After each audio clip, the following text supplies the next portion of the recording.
안녕하세요. 진동규 프로입니다. 오늘은 이 날일자 고침에 대해서 백이 이제 어떻게 활용을 하고 어떻게 삭감을 하는지 알아보도록 하겠습니다.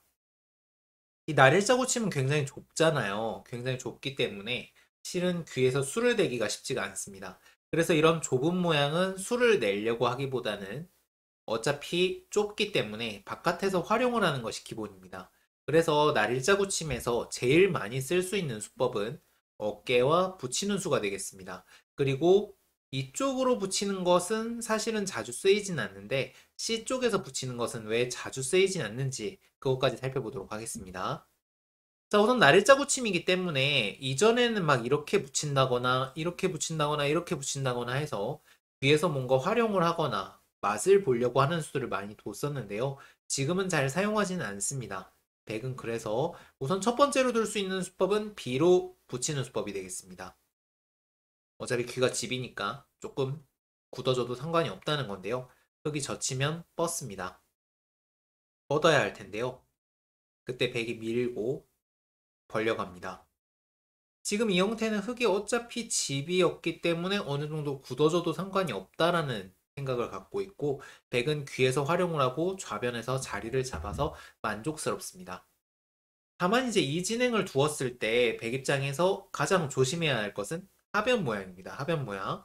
지금 하변 모양이 흙이 너무 넓은 상황이라면 백 입장에서도 조금 부담스러울 수가 있고요. 그래서 이 붙이는 수의 파워를 증대를 시키려면은 하변이 견제가 되어 있을 때 두시는 것이 좋습니다. 예를 들면은 이런 상황이라고 한다면 이때 붙여서 이렇게 진행이 된다면 백이 아주 만족스럽습니다. 흙이 뻗은 걸 이용해서 하변을 벌릴 때 조금 제약이 있으니까 하변에 백돌이 있을 때 조금 더 유력해진다. 이렇게 볼 수가 있습니다.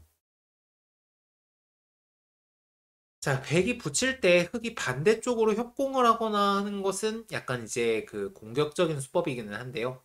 백은 아래를 젖혀두고 위로 올라가서 나가게 됩니다. 이 진행은 이제 백이 이 선을 젖힌 것이 생각보다 굉장히 크기 때문에 백이 물론 조금 쫓기기는 하겠지만 실리로 워낙 이득을 본 상황이기 때문에 역시 백이 충분합니다. 그렇게 뭐 무서워하실 필요는 없고요. 젖히고 그냥 나오면 됩니다. 자, 이번에는 어깨 짚는 수에 대해서 살펴보겠습니다. 이 어깨 짚는 수는요, 지금 역시 이 흑도를 중복으로 만들려는 목적이 있고, 그와는 별개로, 아까 이 수는 좌변에 조금 관심이 있었다면, 이 수는 중앙에 관심이 있습니다. 반면에 이제 실리로는 조금 별로 뭐 이제 신통치 못한 수법이 되겠는데요. 대체적으로는 이제 모양 바둑을 둘 때 많이 사용을 합니다. 흑이 이제 좌변을 키우거나, 백이 우변을 키우거나 하는 상황일 때 조금 더 좋습니다. 자, 흙은요, 일단 손을 빼는 거는 당연히 가능하고요.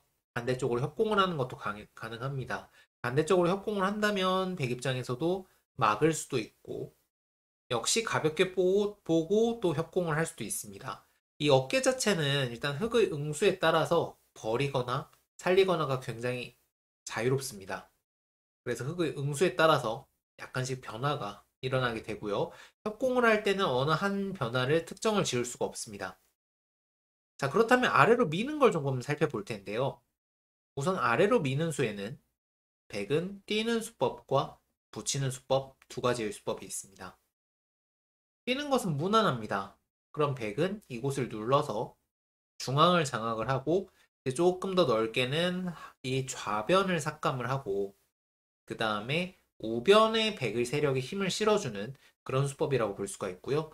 흑은 손을 빼고 차후에 뭐 하변에 협공을 한다거나 이런 진행이 나오게 됩니다. 자, 반면에 아래로 밀 때는 백은 이쪽을 붙여가는 수를 굉장히 많이 사용을 합니다. 이 어깨 짚는 수가 있기 때문에 붙이는 수가 조금 더 강력해요. 실은 뛰는 수보다는 이 붙이는 수 때문에 아래쪽 미는 수를 잘 사용하지 않는데요. 자, 이게 어깨가 없을 때는 흙이 이곳을 젖히고 뻗고 뻗었습니다. 맞죠? 백이 젖히는 것은 이렇게 끊어서 막아가게 되면은 백이 약간 무리스러운 형태였어요. 근데 이 어깨가 있으면은요, 붙이고 젖힐 때 젖혀갈 수가 있습니다. 자, 이때요. 지금 우선 흙이 우선 이 어깨가 있기 때문에 끊고 뻗을 때 막는 수가 쉽지가 않습니다. 백이 이곳을 끊어가게 된다면은요, 있는 자세가 너무 좋아서 흙이 약간 곤란해요. 우선 넘는 것은 백이 단수 이을 때 뻗으면요. 이 두 점 치는 것과 이 두 점을 잡는 것이 맛보기가 됩니다. 물론 흑이 이제 빵 때림을 할 수는 있는데 백이 지금 일단은 여기가 흑 진영이었기 때문에 백이 불만이 없고요. 지금 이거는 이제 백 입장에서도 살짝 대충 둔 거고 젖히면은 백 입장에서 어차피 나갈 수가 없기 때문에 나갔다가 이으면 아까랑 똑같이 걸리고 흑돌이 더 많이 잡히게 되죠. 그래서 이렇게 젖히게 되면은 조금 더 좋은 결과를 만들어낼 수가 있습니다. 백이 약간 우세한 형태가 되겠습니다. 자, 그러면 백이 젖힐 때 흑은 있거나 뻗거나 해야 되는데 우선 있는 것은 백이 이 상태에서 이제 가볍게 손을 빼더라도요. 백에게 활용을 많이 당했습니다. 흑돌이 너무 뭉쳐있는 모습이 되겠고 실은 여기는 연결을 할 필요가 없죠. 바깥으로 나와야 되는데. 그래서 나와 볼게요. 자, 그럼 백은 어떻게 두냐면은 나가는 순간에 이곳을 잇는 것이 아니라 이 선을 젖혀가는 것이 좋습니다. 이때 흑이 곤란합니다.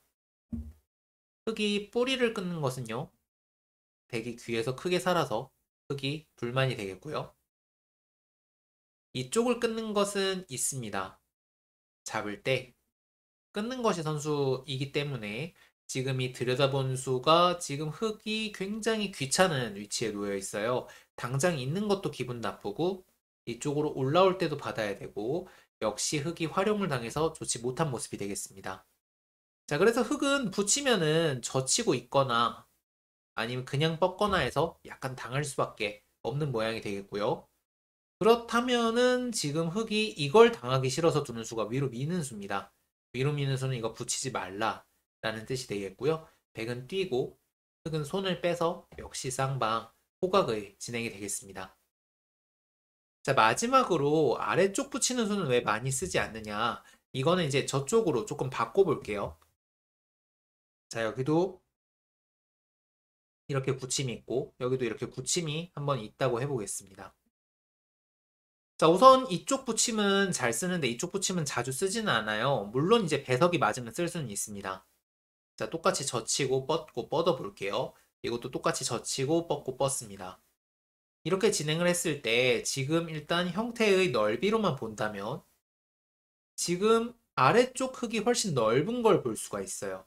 아래쪽 흙이 훨씬 넓은 걸 볼 수가 있고 뻗어나온 돌들이 얘는 6선인데 위쪽은 5선입니다. 흙이 조금 더 넓어지는 측면이 있어서 백이 아래쪽을 잘 붙이지 않는 겁니다. 다만 좌변이 굉장히 잘 견제가 되어 있는 상황이라면 자, 예를 들어서요. 여기가 막 이런 식으로 되어 있습니다. 이런 식으로 되어 있는 상황이라면 이거는 굉장히 유력합니다.